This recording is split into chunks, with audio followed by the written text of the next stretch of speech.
Scotty. Scotty I thought, Pippins. all right, do it to it. I'm ready. Live with Little Dawg. All right, we should be live.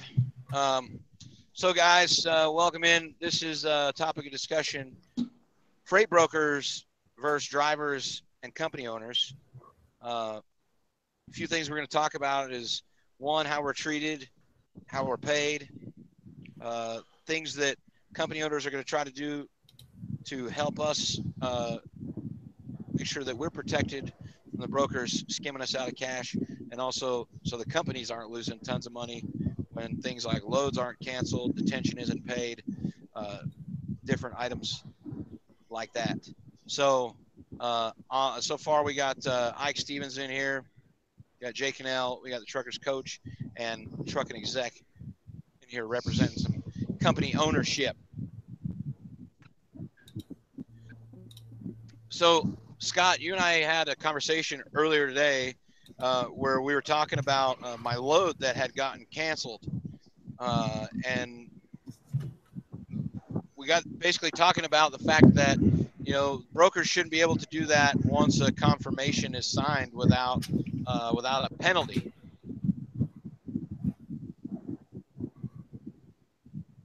And I think, personally, I think that you're 100% right on that. But in all honesty, what can we do as owner operators to prevent that kind of stuff, to prevent from losing that money? So you and I also, take a step further, right? You and I also discussed the proverbial big company, what you saw at night relative to detention. What I has conversations with lease operators, owner operators, and small companies as a whole. And really what it appears to me is, by and large, the lease operators, the owner operators, the small companies are, a lot of time, right, just In here. themselves. So what can we do if you are an individual that has been privy to reading rate confirmation over the past 6 to 8 months? There's been a significant change in the level of the rate confirmations, and what I mean by that is you now are seeing $300 fines if drivers aren't accepting the the macro point, right? The GPS on your phone. $50 fines for not like $250 per day fees if a driver is late on a load. Cancellations. All these things are being shoved down small company, lease operator, owner operator type guys in every one of these rate cons. And it is becoming incredibly prevalent across the board. It's not like one or two brokers are doing this. It is a very large number of brokers that are doing it. So what do? From our standpoint, we are sending out for all the brokers that we've dealt with, which is a really significant number. We're compiling all those numbers, all those, and we're sending an addendum to the rate confirmations, right? And we're doing this largely to protect our drivers and the company, for that matter, to the changes that are coming with ELDs. We're just trying to get the game. That way, because here's what typically happens. And tell me if this isn't familiar with everybody on this video. What typically happens is you guys might experience detention. And so at that point, you have to fight tooth and nail just to try to get $100, $150 if you're lucky. Dave Wilbur can tell you, Dave Cannell can tell you, he was in the office for a little bit, that, multiple phone calls, multiple emails are sent trying to chase these guys down to get $100, $150 because the broker or the shipper receiver didn't do their job. And so this is our way to have contractual language in place. After we get a rate confirmation, great, we'll sign it. And then we'll send this back out to the brokers to have them sign it. At that point, our rate confirmation will supersede, our language will supersede that. At least we have it in place. so that our drivers can be protected. You know, again, things like truck were not used, right? It's very common to have language, and this has been language in there that's been in there for a while, where it says it's 24 hours to cancel, right? Within 24 hours, you know, no penalties. And by and large, you know, small companies and what have you have accepted that. What we're seeing a lot of now are brokers canceling loads because you know, you might accept a load as a lease operator or a guy. They'll leave that load on the board, seeing if anybody else calls to do it cheaper. When they do, they call you and they make some excuse. They bounce you. They take the guy that was cheaper. The rate confirmation is a binding contract when they send it to you. If you don't believe me, ask them. You do something wrong and see what happens. But yet they can bounce that load with no penalty. The playing field is no longer level. It's heavily skewed. And I think it's heavily skewed because a lot of the smaller guys, smaller companies are scared to stand up and defend themselves for a lot of the nonsense that's gone on. And I really mean a lot of nonsense. A lot of changes have been made in the rate confirmations over the past 6 to 8 months. So I think one of the real questions is like, okay, so even if you do this, you know, here's what I want and send it back and all that kind of stuff. What if they just say, okay, yeah, and they sign it, right? They sign it and send it back to you, but then they don't pay. You know, I mean, is it really something that's going to hold up, you know, in court? Do you really want to take a brokerage to court over $150? You know what I'm saying? So that's a good question, right? So I think that's relative. So one, yeah, the contract is, I mean, it's a contract. It's binding, right? It's a legal contract. You signed it, or your company has signed it. Traveloka signed it, and that brokerage has signed it. So yes, it is legal. It does give you a leg up when you're having a conversation with them. Whether or not they pay, that's a whole different story. Whether or not you want to pursue them, whole nother different story, right? It's probably a little different for you versus maybe, you know, an Eddie or someone like me. If this is happening on a case-by-case basis, $150 is not that big of a deal. If this is happening across the board and you've got 20 or 40 or 100 trucks, all of a sudden, you know, what percentage of your trucks are experiencing detention on a daily basis? I don't know, 20%? All of a sudden, now that number becomes a significantly higher number.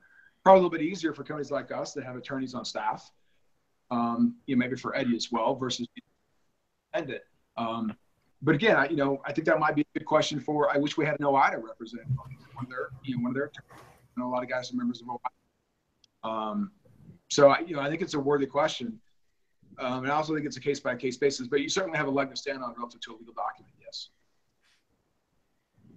So what are you seeing as like a standard or kind of like a range? Like what are you seeing from the brokers, like as far as what they're saying they're going to pay for detention, how many follow through, and then like what's your answer back? Like, you know, if they're saying, oh, we're going to pay $50 an hour, you know, what do you think is fair for your company? Like what, you know what I'm saying, as the industry goes?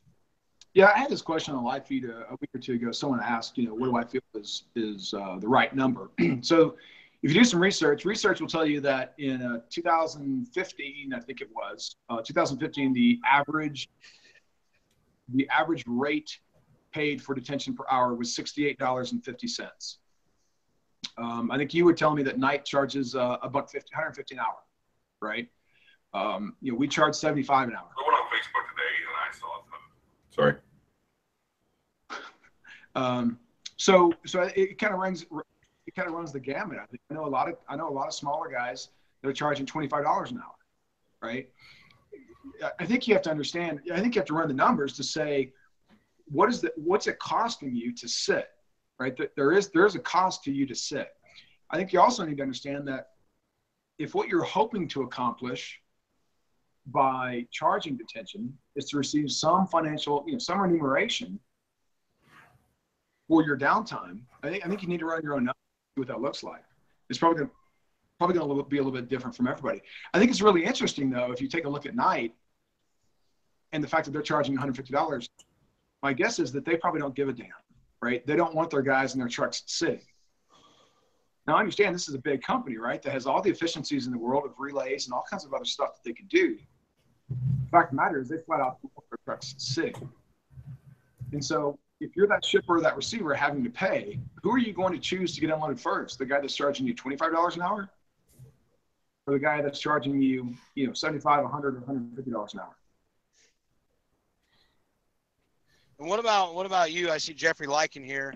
As someone who has one truck and their own authority, you know, what are you thinking, Jeff? Have you done anything similar to this? Have you thought of it? What are your thoughts?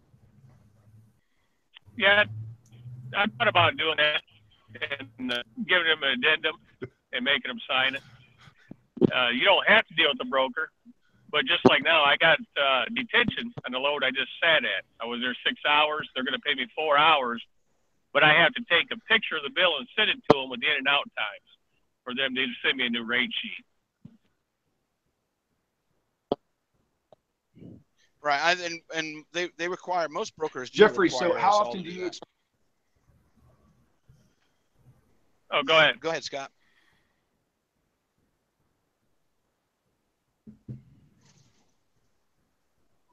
Scott? Jeffrey, how often, Go ahead, man. Jeffrey, how often do you experience detention? And, you know, of those times that you experience detention, how often are you actually paid? I've had it now 4 times, and I've got paid on every single one of them, and I got paid on every single truck order that I use. And the biggest one was with Uber Freight, $420 was my truck order that I used from them. Wow. Because I read the small print, and it said if you use their app when you're at your last point before you go to get the load, then the app tracks you, so it keeps track of your mileage, and they'll pay $2 a mile up to 124 miles plus the 200. So they sent me the new rate sheet for $420, and I'll get that check on Wednesday. Yeah, I've done this thing actually in our most recent revision. I added out of route mileage for incorrect addresses in addition to a flat fee. So a flat fee plus out of route mileage at $2 a mile. Yeah, and Dave Wilbur experienced this here a couple weeks back. One of our drivers, they were sent to the wrong location. And look, you know, it has an impact if the out of route mileage is significantly shorter. Well, that's a negative for the driver, right? That's also a negative for the fleet manager because they were expecting that driver to be somewhere else. So now if that out of route mileage happens to be whatever, 70 miles shorter, right? You're thinking, okay, good, you know, way to go me. The problem is now you've got a deadhead and another 70 miles to pick up that next load or wherever it may be, assuming you've already booked another load, which most of the cases we have. Yeah. Well, my one truck order I used, I had to work at it, though. I had 2 weeks. I had to sit there and hassle them to get it, you know. So sometimes you had to bug them a lot to get that money, right? You do. I would say we probably only get paid. In the past, I would say we're probably at about 50% of getting paid. I mean, isn't that what they're counting on? They're counting on you hassling them, and they're counting on you eventually giving up, right? Right. Yeah, well, they get tired of me talking. See, just like everybody watches my YouTube channel, they get tired of me talking. Yeah. See, like Wilbur, what have you noticed since? I mean, I know you've only been doing the fleet manager stuff a short time, but like, how many times have you called for detention? You know, just in the short time that you've done it, and what have you seen? Well, I guess, Phil, to go back, Will, I've been involved with transportation on the other end of things for a long time. I've been the guy waiting for the truck or the guy being yelled at because we weren't unloading the truck fast enough, you know, and somebody's saying, hey, we're going to charge you guys detention. So, you know, I get it from a bunch of different angles. But, you know, more recently with Bellaflor, yeah, we've got 2 situations brewing right now, you know, for me out of the 3-4 guys that I'm running. I expect one to happen tomorrow. I fully expect, just based on this place's reputation, that somebody's going to sit and that it's going to mess up my world. Hopefully we've planned accordingly for that, but you never know, you know. Right. As a driver, I had 2 of them. I don't think we've been paid on either one of those. You know, if I'm not mistaken, Scott, I think Lana's still trying to figure those out. And beg for those. You know, I was an hour early for a 2 o'clock appointment and didn't get loaded till 9 p.m. at a shipper. And, you know, they acted like we were, you know, we were being awful asking for the detention. The other thing that I think we're experiencing is, you know, we've got one of the people that I've had to work with as a fleet manager. I'm not sure that we'll ever get their business again. They're acting like we're being bad because we're asking for the detention, you know, like, oh, you may not be one of our great shippers anymore or great carriers anymore. You know? See, and that's a hugely frustrating part of it. Just me. What's that, Scott? I'm sorry, Scott, what? You were just, it sounds like you were breaking up pretty significantly. I was just asking if it was anybody else having trouble hearing you, if it was just me. It's just you. No, you got to readjust your bunny ears on your modem there. So I'm sorry, Will, what were you saying? But see, I was saying, isn't that the frustrating part though? I mean, it seems like, you know, the brokers and as well as lumpers, you know, there's just no code of conduct, I guess you could say. You know what I mean? I think, like, maybe, you know, Jay or the coach can touch on it, but it seems like they're just out of control. They do what they want, talk to us how they want, treat us how they want. And, you know, and as drivers, you know, oh my God, it's so frustrating, man. You know, I had that experience with C.H. Robinson where the guy called me and you know, wasn't cussing me out, but was just, you know, talking down to me and everything. And I basically had to tell him, like, you know, who in the fuck do you think you're talking to? Like, I'm a human being, you know what I mean? Like, you can't just talk to me like that because I'm pulling your load. It's unacceptable. You know, you can't treat people that way. And pretty much hung up on me. You know, he hung up on me, and I was irate. I mean, some of you guys know the whole story, but I mean, Jay, what do you think about, you know, the way brokers are treating the drivers, as well as the, you know, the fleet manager guys? My interactions with brokers haven't been too bad. I stay on the professional level with them. I don't give them any crap.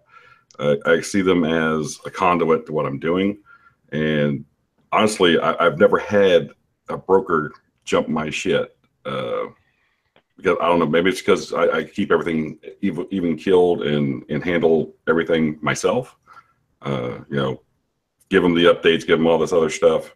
But the most problems that I've had would be at the shippers. And I've had a lot of problems with shippers where if you're going to sit there, you know, you arrive on time, but they're going to make you sit for 3 to 4 hours, and they know they're going to do that. They don't tell you. And then when you come in to get a signature for detention, they say, we're not signing anything. I'm like, well, I knew that when I got here because we know you. So I always recommend the drivers, you know, cover your ass on these situations in front of them. You know, whether they're going to pay it or not, you need to cover your ass and right in front of them on those bills, arrival time, right, still here at this time, refusal to sign for detention and get their name, do it right in front of them. You know, one way or the other, you know, you're going to get something out of this, whether it's you never come back, which is fantastic, or get a little bit of cash in your pocket. Right. Yeah. So then I experienced that just the other day at the Walmart in Buckeye. You know, the appointment was for 16:30. You all know, you know, every Walmart I've ever been to won't let you in any more than, you know, 30 minutes early. If they let you in that early at all. I got something for you for Walmart too. And I'll tell you what happened was, the appointment was 16:30. I showed up at their gate 1600, but there was like 6 or 7 trucks in front of me. So by the time they take their sweet time getting everybody in there, I get up to the gate 25. Well, by the time I get inside to the actual shipping office, to the lady in there, you know, it was like 16:37 or whatever. And I mean, now Walmart they have a little bit of a buffer in there, but technically they could consider that late, and I could get screwed out on detention if they wanted to. Well, let me mess up your whole day now, because Walmart's implementing something in August. It's called penalizing suppliers for delivery early. Basically, you can't come early. There is no 30-minute buffer. You got to be there on time, at the time, or you're penalized. I can read it to you. This is the most ignorant thing I've ever heard in my life. So in August, Walmart will start to require shippers who provide full truckloads of fast turn goods like groceries. Hi guys. Deliver what we ordered 100% in full on the must arrive date 75% of the time. Failure to comply with Walmart's requirements on a month-to-month basis will result in a 3% fine of the value of the load. This means that late shipment will be fined, but so will early shipments. So you can't go up there 30 minutes. That 30-minute buffer is gone. You got to be at their gate at that time. Well, Jay, so, they've already been doing that to the big carriers. Well, I mean, for Walmart, it's always been you had 30 to 20 minutes to get there, but they're not even going to let you do that anymore. Yeah, what they did with Schneider in the last year, all their drops went to on the day, and if a guy showed up early, they'd let him in the gate, he'd deliver it, and they'd get charged $500. Yeah. Now that's what they've been doing to them for the last year. And now they're killing that window entirely for live unloads. So what's Walmart going to do to get people in and out of there? You know, how are they going to guarantee their times? You know, you're in a reefer back into a door. They like to say we'll get you out in 2 hours. Then you wake up 6 hours later. Yeah. Like on the in and out time, that the broker I talked to today, he said if they don't put it on there, you fill it out and sign it for them. That's what he told me to do. Yeah, well, yeah, I've always signed and filled out the paperwork in front of them, especially when they're not going to do it or they're trying to get around it or something like that. I mean, I don't have any problems putting my name and signature, and this jack wagon in front of me is not going to put his name on there. So I got his name. Here it is. Oh, there you go. Yep. And this, you know, you go to some of the bigger distribution centers, whether it be Walmart or whatever, and you see, you know, 20, 30 trucks sitting there, right? And you see the guy jumping out of his truck running for the guard shack, right? Because he wants to get somebody to sign his paperwork that says he was there on time, because he knows it's going to take them an hour, you know, to get through 2 lanes of trucks at the speed they go. So it's a huge problem. Right. Scott, do you think that the brokerages and, you know, the big companies like Walmart and such, do you think that they just don't care? Do you think that it's small pennies to them? Or what do you think? What do you think it is that they're just why they're so ignorant of it? Could you ask that question again? You're breaking up. What do I think? Ask that question again. Basically, like, you know, brokers and big companies like Walmart. Why do you think that they try? I mean, obviously the financial thing, they try to get out of paying detention or paying truck orders not used or whatever. I see that on the broker side, but to Walmart, someone as big as Walmart, do you think that they ignore that fact or try to get out of financial stuff? Do you think that it slips through the cracks? And because it's a small item to them, so because they're so big? Well, so I'm not. Can y'all hear me now? Oh, hold on. Somebody's miking up here. I don't know. I can't hear Scott. Can y'all hear me now? Yep. Yes, we can hear you. Yes, we hear you. Jason, we hear you. All right. I was muted for a Scott. while. I'm back. Yeah. Okay. Can you guys hear me fine Scott, now? want to try again? Yeah. Can you hear me now? Yeah. Yes. So I'm sure it's a little bit of both. It's not a Verizon I'm sure there's commercial. clearly there's a financial benefit. I'm sure also groups the cracks that you know, for sure, right? So I mean, look at it this way, right? For us, we ship out about 1,150 loads during our spring season. So that's a couple month period of time. So if we were to experience, like, which we don't, we're really good about it, but I'm just throwing some hypothetical numbers out there for the average shipper receiver. If 20% of those loads experience detention for only 1 hour, you know, for only 1 hour of detention, that's $75 an hour. Just for us, you know, that's almost $20,000 over just a couple of months, right? Now you multiply that, you know, number significantly by an order of magnitude or a couple of orders of magnitude for someone like, Walmart, Best Buy, Target, insert name of large company here. Now there's two companies involved in that number, and you're talking millions of dollars. Bottom line is, this has an impact on all of us, especially as carriers or drivers. When ELOG comes, it's going to be, in my opinion, more significant of an impact to us. The guys that run paper, they can no longer say, hey, look, watch this magic David Cox. And I'm not gonna get paid for detention, and I'll find a way to mitigate my whatever, 2 or 3 hours. That's not gonna happen. And so, the financial impact is gonna be, significant and real. And so for us, I just want to prepare, early so that our drivers are going to be getting paid for things, like counting. I mean, look, if you haul reefer, as well as I do, you see it in almost of the rate confirmations where you guys are responsible for counting.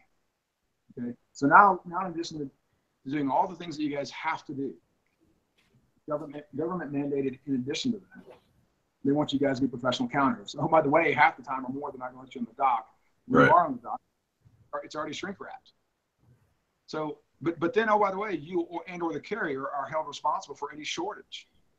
It's just kind of silly, in my opinion. Yeah. Do any of you guys have the comments open on YouTube? Because I do. I actually got one here from. Someone said that Jay Cannell has a phallic-looking device in front of his forehead. Well, I guess that's better than under your jaw like mine. There you go. Jay, you have the YouTube video open. You can see the comments. Yeah.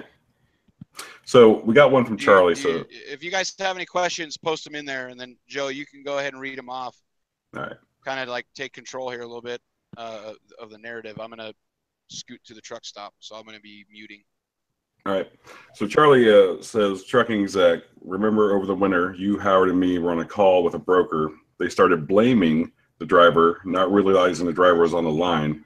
Remember how their tune changed? Yeah, I do recall that. That's exactly right.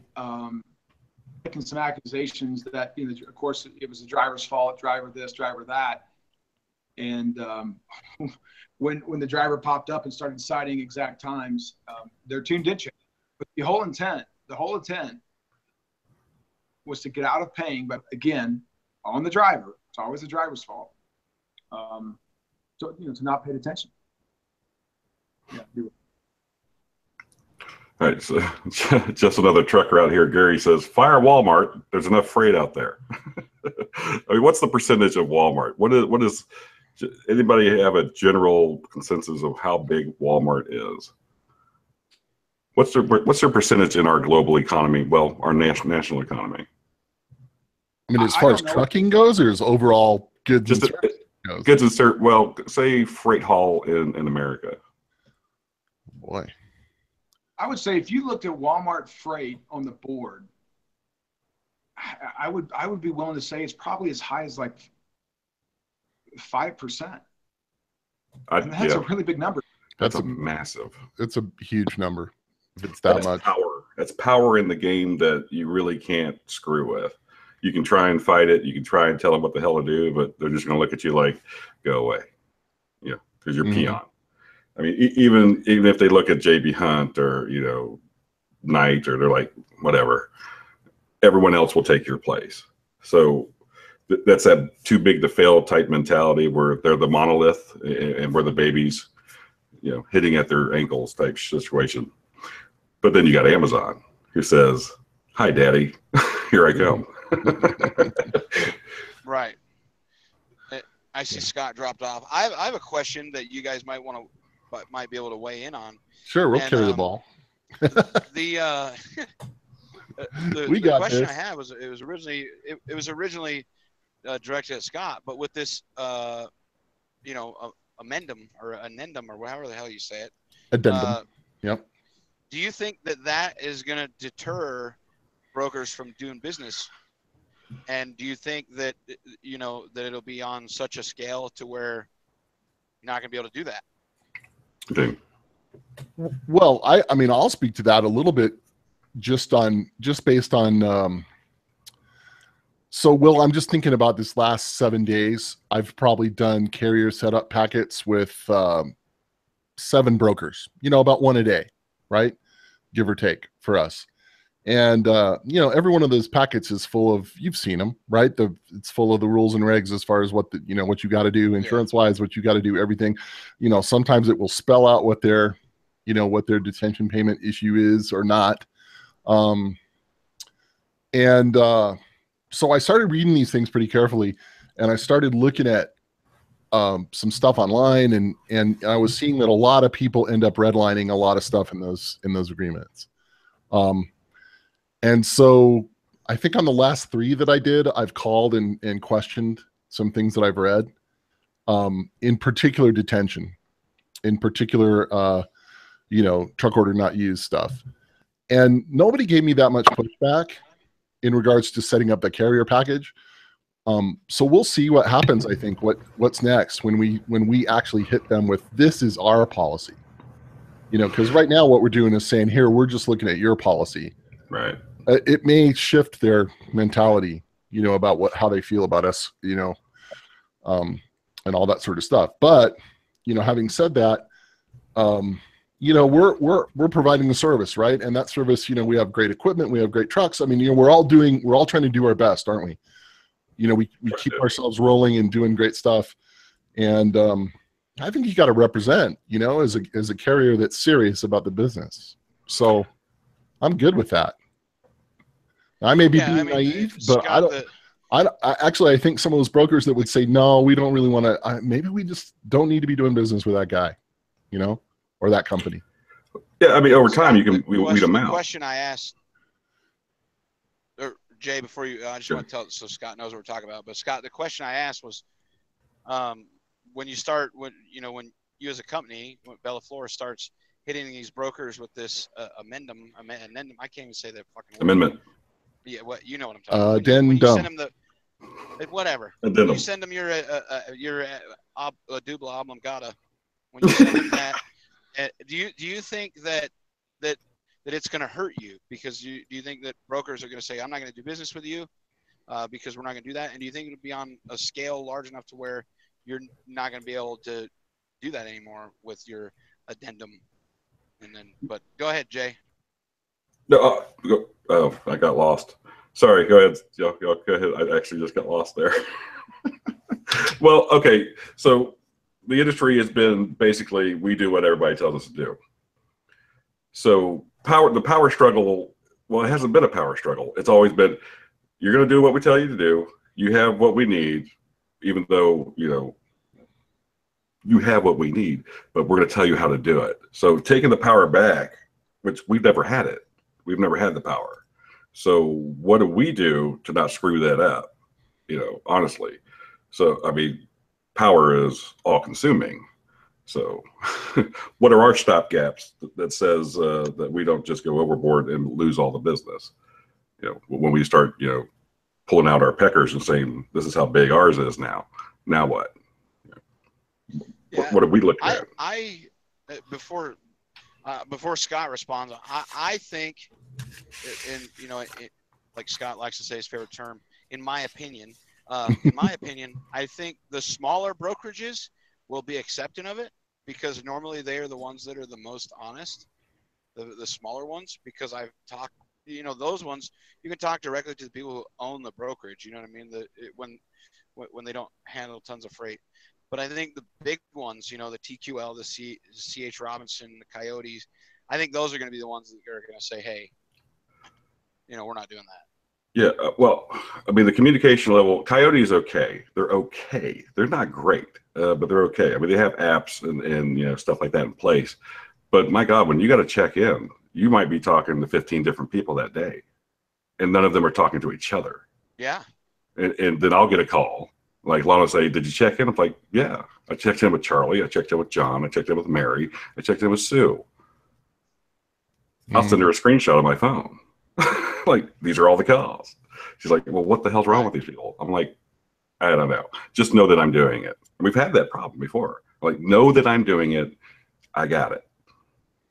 They just don't communicate. And that's a big problem because they're too big. There's too many players in place. I mean, even though you're on the app, inputting where you are, checking in, signaling in, whatever it is they need you to do to comply with their rules, they're still oblivious to what's going on, people-wise. Too big. So what do you think, Scott? Well, so the short answer to your question is, I suspect you may be right. You know, the C.H. Robinsons and some of those guys might very well say, we don't want to do business with you. And that's okay. Look, I'll tell you, you know, a lot of these bigger companies keep scorecards for driver performance. If you're your own company or your carrier, you know, they keep track of that. Yeah, I'll tell you, with a couple of these larger brokers, you know, TQL, C.H. Robinsons, you know, they keep scorecards. I'm aware of that. I've used that to our advantage. You know, several times, almost every time that we speak to them, you know, I'll bring up the fact that we've hauled well in excess of 100 or 200 loads for them. We've never been late for a pick. We've never been late for a drop, and that usually gets us a few $100s more in our pocket on that particular load. If they decide they don't want to do business with us, that's fine. So right. To this particular video is, if a lot of us started stepping up and stopped being scared, a lot of things might change better for us individually. Here's one other thing just to consider. About a year ago, Walmart's stock dropped really significantly, right? Really significantly, like about $12 or $15. And people were thinking the world was going to end. Okay, Walmart was very concerned. I mean, you didn't have to read many articles to see that. So the largest retailer in the world suffered, and so if they don't want to use us, that's fine. But are standing up for themselves, and I suspect by the time, you know, March comes of next year, 3 or 4 months of e-logs, and guys getting hit significantly when shippers and receivers don't pay for holding guys for hours. I suspect at that point maybe they'll decide to stand up. My point is, don't let it get there. Be proactive instead of reactive, because if you react to this and you're late to the game, if you're someone like you guys, right, like Jeffrey or you or Ike, you guys could be out of business. And I know that's a pretty far-reaching statement. Maybe the better way to say it is, it could cost you guys thousands of dollars and a lot of time.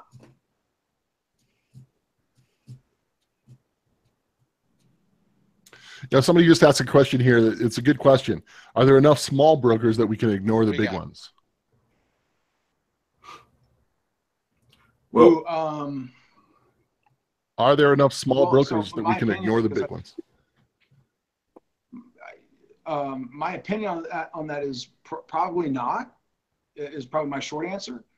You know, the larger brokers, the TQL. I mean, look, C.H. Robinson's I don't know what it is. I should look it up. You know, a year or two ago, I was looking at their financials. They're like a $16-17 billion a year company. So you can, and granted, that's globally. I don't know what it was here in the U.S. I forgot. Bottom line is, you know, a lot of the companies go to those guys. And I can tell you, because we've used them when we hauled freight. We used C.H. Robinson. We used TQL years ago. And the rates were insane. I mean, we were being charged $5 plus per mile. Driver was about $1.75 a mile. So at some point, if carriers out to them and hauling their freight, you know, it's gonna take a large majority of us to stand up to have any kind of an impact. So, what other comments we got in there, Wilbur or Jay, that you guys are seeing? Well, here's one of the things. Let's do some questions. Here's one of the things that I wanted to say, and then I think we should do some questions and stuff. Is that you know, I think there's a little bit of smoke and mirrors going on with some of these brokers in what they say to us when they're on the phone, and you know, what we got to believe is they're not going broke on whatever load you know they're giving you. These big buildings and these empires that these guys have built were not built on no profit. They're not doing every load for your company at no profit or your, Right. you know, that's bullshit. And I've heard it a lot in the last, you know, in the last couple of weeks on the phone, and I just don't buy it.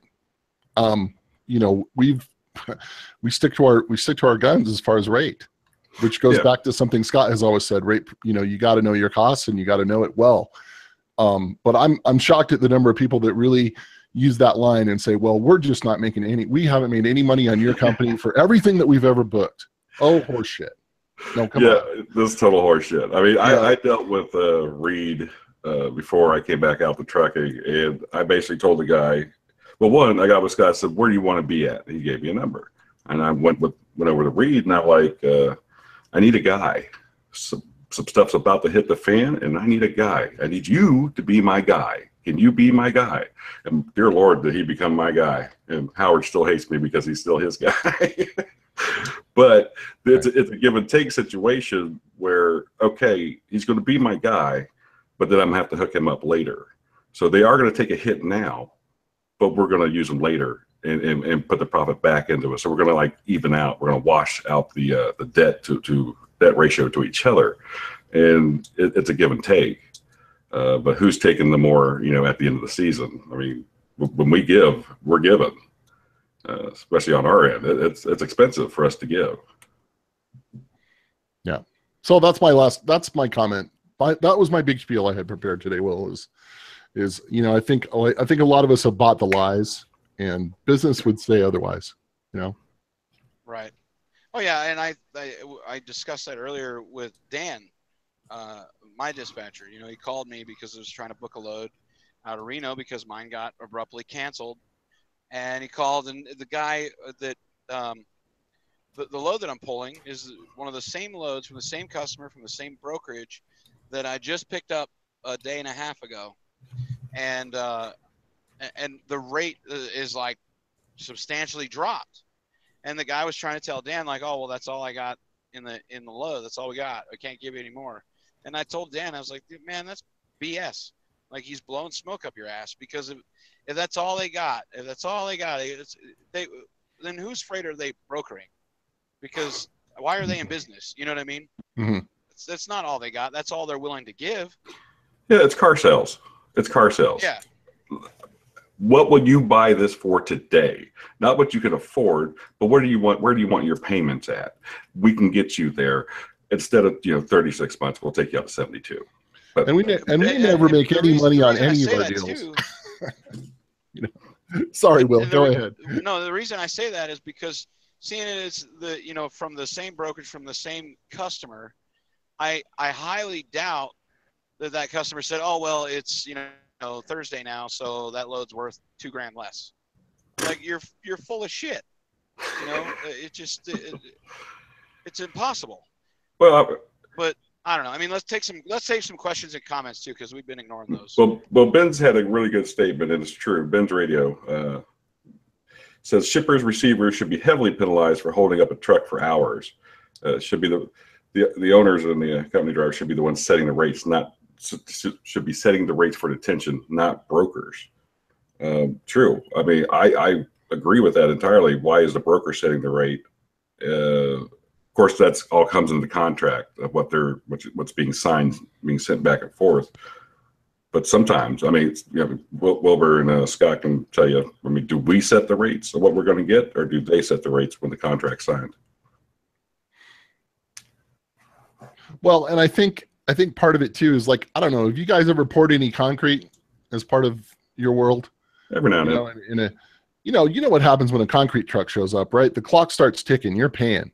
That's right. And part of it is because if that drum sits there and spins for too long, concrete turns solid, right? Because it's getting hot in there. But the other thing is that's just how it works.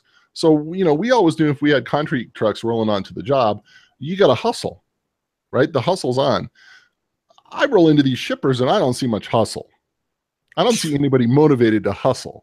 And I think if they were paying out the nose, there'd be a hell of a lot more hustle. And we wouldn't be talking about, some of this stuff. I mean, any of you guys ever see many of these shippers, receivers in fast motion? It's pretty rare, really rare. I've had a couple. I've had a couple of or receivers. So Scott, Go ahead, Scott. say that Broken again, up. Scott. I've had a couple of guys that worked at shippers or receivers comment on some of my videos surrounding this topic, and what they've said is, you know, what you don't understand, which I do because we were both a shipper and a receiver, but I understand their point. Their point was, what you don't understand is there's a lot of times we just don't have the space, and so we have to make space, you know, loading other trucks, get them out of there so we can offload yours. And my response to that is, no, I do get it, but don't make your problem our problem. Mm-hmm. Right. Mm-hmm. Yeah. So again, yeah, I think when it comes down to that too, lumpers play a huge role. You know, there's a middleman there that doesn't need to be there. It's like, you know, I don't necessarily think we need brokers, to be honest. I mean, I don't think we need lumpers either. I think the shippers and receivers, whoever's freight it is, should unload and load their own crap, you know. And I don't see why a company, you know, can't reach out, you know, or a manufacturer or whatever can't reach out to a company such as Bellaflor or Traveloco and say, hey, here's the deal, here's what we're willing to pay, yada yada, and get rid of these people altogether. I mean, where did brokers even come from? Who invented this crap? They're a third party. They're a third party who handles all the incoming and outflow of information. So, I mean, companies don't have the time. It's manpower. So they're going to pay a lot of people to sit there at phone banks to, you know, reach out to these companies and make phone calls. And they don't want to do it. They just want to ship and receive. That's all they want to do. So they brought them brokers and they had to license them and, you know, get a nice big chunk of money behind them and make them insurable, and there you go. I mean, and what kind of regulations do these brokers and lumpers face? You know, there's so many regulations and rules and everything that we as drivers or as company owners, or, you know, that everybody has to. Where's their shit? You know, where's their regulation? Where's their accountability? Their accountability is financial. They are financially responsible for the value of the loads. What is it? Lloyd's of London is one of the largest that backs brokerages. I think I might be wrong on that, but they're one of them. But their responsibility is financial. They have to prove who did what and pay out if things go ass out. Right. Well, I mean, We'll just wait on Scott to start his 5 mile. Sorry, my bad. Let me jump in my truck. I'm just looking at a comment here from somebody, and Charlie says, you know, this is all by design. It's the backbone of the just-in-time supply chain, right? And I mean, that's really true. That is kind of the world we live in. You know, storage is expensive, and that's the biggest cost in the grocery world, electricity and storage. And so sure, you know, it costs them less money the less it's on their concrete, period. So it's you know, it's always gonna be tough to get past that. I mean, we just morphed into that kind of world. But you know, lack of space being expensive, those things. Yeah.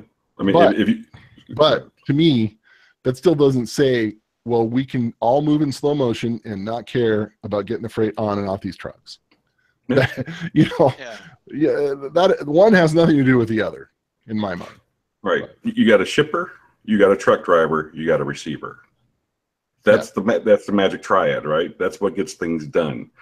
Now, because if you don't have a direct customer, you got a shipper, you got a freight broker, you got a truck driver, you got to get to the consignee. Now you got a third party unloading that truck. I mean, now you're at 5. Who else is involved? That's just you got these two right here that are taking all your money. And I'm not trying to give anybody the middle finger here, but you're losing your profit because the broker won't go up. He won't reimburse for tolls. Well, sometime, they will reimburse for lumpers if it's in the contract, but you're losing all your money on how you got to get there. You're losing all your money on if they do reimburse for lumpers. If they don't, you lost that money. So your profit margin, as soon as you leave this guy, your profit margin just keeps decreasing. Right. You're running at a deficit when you get to the consignee. Well, and okay, so somebody's making a point here on the feed that says, hey, if they pay only commission, then they'll hustle. That may be really true. And then Catherine Wright says, why not just be like Uber and post your loads and be done with it? And it's like, well, okay, let's look at that. So you're company A that makes widgets, right? And you got to ship your widgets. And so you start posting your loads on the Uber board, and Uber is handling all that. Who's going to coordinate this? I guess you're coordinating with Uber. I don't know. Tricky, right? I'm not sure that model is going to work here. Everybody says, well, the broker may be a thing of the past because of an Uber situation, but there's still a hell of a lot of coordination and phone calling that goes on with freight. Yeah. What's the percentage that Uber's taking? I was hoping to get into that with Jeffrey Like when he was here. I don't know what their cut's going to be. Somebody was talking about some stuff the other day, Joe, and I'm just not up to speed. Do you know, Scott? No, I don't know. I don't know the answer to what percentage are they taking. What I can say is that I do think that the Uber model will have an impact on the brokerage industry, probably more so the small broker than anything else. What I can say relative to that, that question or that comment is, for us, right? Again, we ship out and call it 40 loads a day on average. For us to post a load on a load board and then have to receive, I mean, Dave, you probably make 40 phone calls to secure one load for a driver. Absolutely.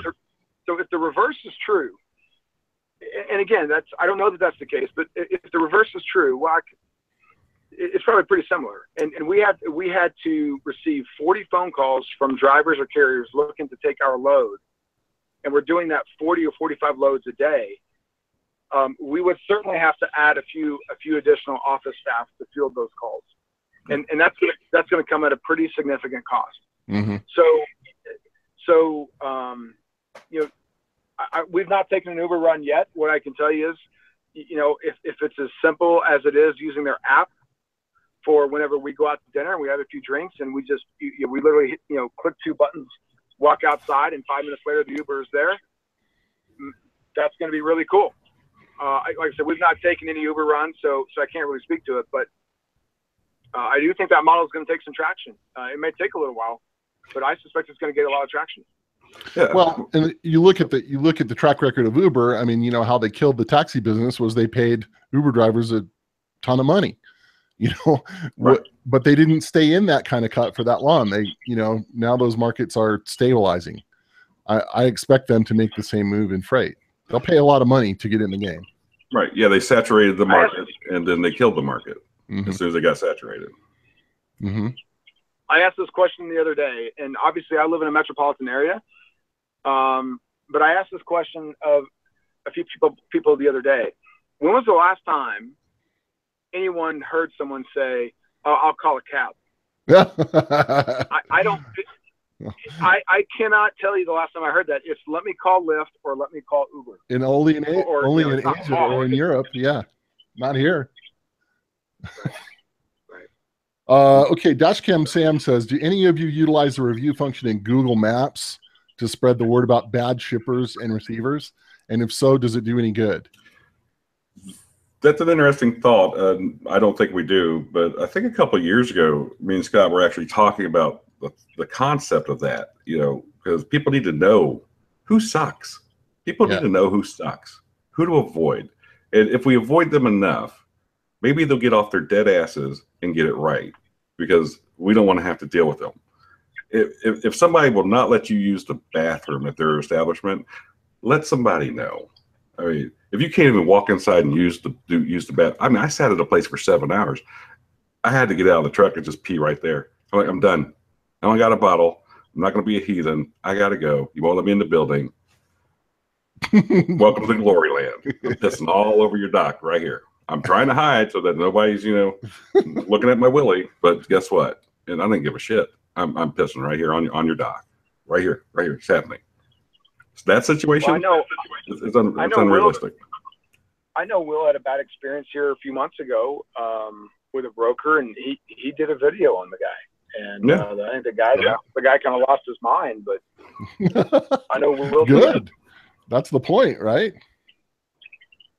I mean, you know, review culture is alive and well. Listen, I don't eat at restaurants that have bad Yelp reviews, and that's been fine with me.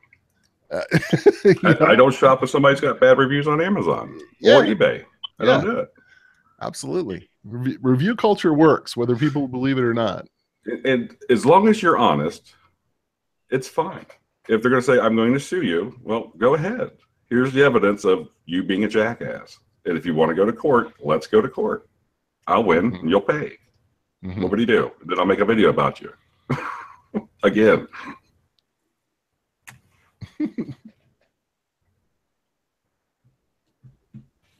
Well, Will, anything else on your mind? Any other big topics? I don't think we got Will. I think that's the second coming of Will right there. The second coming of Will. So it's the original really, Will's not here. So it's the Bellafleur gang here. Like it. We just have a company meeting right now. No, probably not. Well, I think that we're about to take some bold steps with creating some rules on our end for how we want to be treated, and I think that's part of it. If you don't want to be treated like scum, say so in the beginning. Yeah, well, yeah, and then also don't be scum. And and you got to step to the deal. Exactly. If you're going to hold these guys accountable, then you need to be accountable to yourself. Yeah. I mean, if you smell like a bag of penises that hasn't been washed in 14 days or something, then you know, go wash your ass. Yeah. As I don't know, tell you, Shadow Wolf would say, don't be a dirtbag. Right. Because if you're walking around as a dirtbag, you're going to be treated as a dirtbag, and that's how you're going to be seen. Who's going to take you seriously? You know, I mean, we got hard manual labor, and we look like shit, but we come home and take a shower and go back out and look pretty for at least a half a day. You know, Joe, I think there's something to be said for that too, relative to if you're the owner operator or the lease operator or the small carrier, that's not putting out some of this language, holding brokers, shippers, and receivers accountable relative to some of the things we're talking about. How serious are they really going to take you? Right? I mean, I guess that's a question, because, you know, if night transportation is out there charging $150 an hour for detention, and you don't have any language in with a broker or shipper receiver, who are they going to take more serious? Quite honestly, a lot of times it's not necessarily how big you are; it's how big you act. Yeah, that's really perception. True. Absolutely perception. You can be the Chihuahua as long as you sound like the pit bull. Oh, that's a good one, Joe. I'm putting it on a shirt. I'll sell it for $19.99. It'll be on takeout.com. Get that on the shirts. Yeah, exactly. Nice. We'll trademark that.